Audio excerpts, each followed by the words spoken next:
উদাহরণ দেই যে কিলা আপনারা সমাজ ছোট্ট ছোট্ট বাচ্চা ইন্দোর ঘটনা হয় নিশা আমার পাথর না মানে আমরা মুসলমানের বাচ্চা ইন্দোর ঘটনা দেই জানি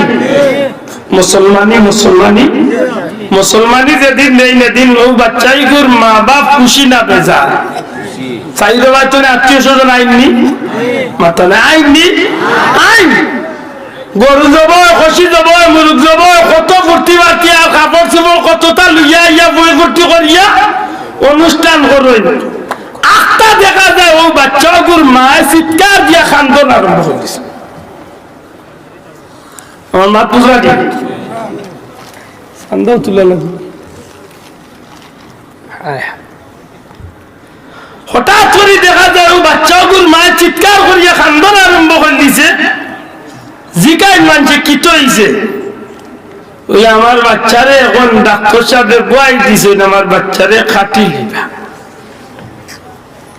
আচ্ছা সাহেব বাচ্চারে যদি কাটন তো বাচ্চা খান দিত এই বাচ্চারে আবো কাটবার আগে মা খান দিয়া দিত কি মা তো যাইতে পারছি না মা কান্দে কিদার লাগি কেন জবাব হইল এই বাচ্চার লগে মার একটা মায়ার সম্পর্ক আছে বাচ্চা কষ্ট পাইবার আগে মার জানো কষ্ট আরম্ভ হয়েছে কথা ঠিক নেই ঠিক এক মার লাগে যদি বাচ্চার লাগে যদি এক মার ভিতরে তো মায়া আল্লাহ সৃষ্টি জগতের সব কিছুর যত মায়া আছে আল্লাহ সারা মায়া আমার নবীর লাগে আল্লাহর মায়া দূরে কইতে সুবহানাল্লাহ আমার কথা বুঝাইতে পারছি নি গোটা সৃষ্টি জগতের সবচেয়ে বেশি মায়া আমার নবীর লাগি আমার আল্লাহ এটা ই নবীরে দেখে কষ্ট দিলে কষ্ট লাগে খান কষ্ট লাগে খান আল্লাহ প্রশ্ন আইল যে আল্লাহরে কষ্ট দিব কিনা আল্লাহরে কষ্ট দেবা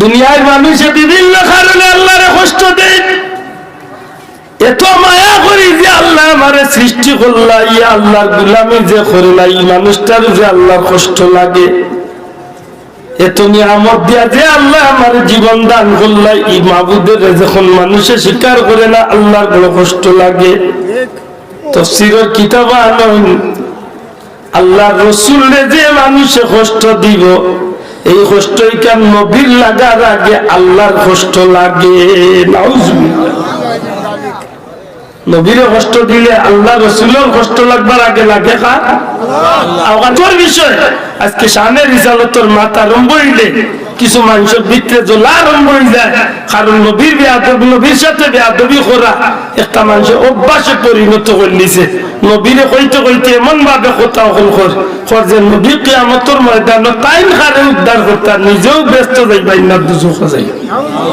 জিরা হোক নাউজুবিল্লাহ ও আমি আয়াতে কারিমা তিলাওয়াত করলাম আল্লাহ ফরমায় কিয়ামতের ময়দানে আল্লাহ তার হাবিবরে মাকামে মাহমুদ দান করবা জিরা হোক সুবহানাল্লাহ শানে রিসালাতের একেবারে চূড়ান্ত পর্যায়ে কিয়ামতের ময়দানে সর্বোচ্চ মাকাম আল্লাহ তার হাবিবরে দান করবা এটার নাম হইল মাকামে মাহমুদ জিরা হোক মাকামে মাহমুদ আর এই মাকামে মাহমুদ হাসরের ময়দানে এত আলোচিত এত সুন্দর একটা সিংহাসন হইব যে সিংহাসন আমার নবীরে যখন আল্লাহ উঠাইবা তখন সমস্ত মানব জাতি আমার নবীর শান দেখে অবাক হয়ে যাব বিশেষ করে সেই দিন যে তার নবীর উম্মত দাবি করিয়া যে তার নবীর শান বেয়াদবি করছে এদিন পরিস্থিতি ইটার অবস্থা বড় বেহাল হইল কারণ আল্লাহ নবীরে যে ওয়াদা দিছেন এই ওয়াদাই কেন আল্লাহ পূরণ করবানি না করতা না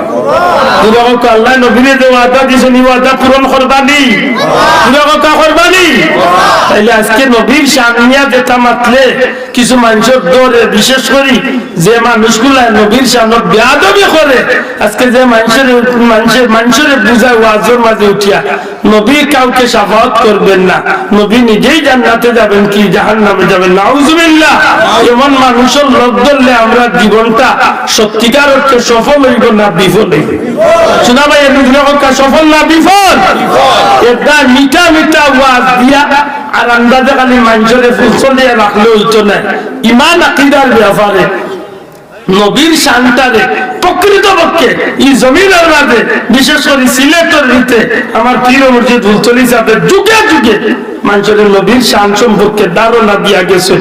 এই ধারণার উপরে, এই রাস্তার উপরে, এই লাইটের উপরে আমরা বাকি জীবন চলার দরকার আছে না নাই? শোনা ভাই এর মাত তুলিয়া দরকার আছে না নাই?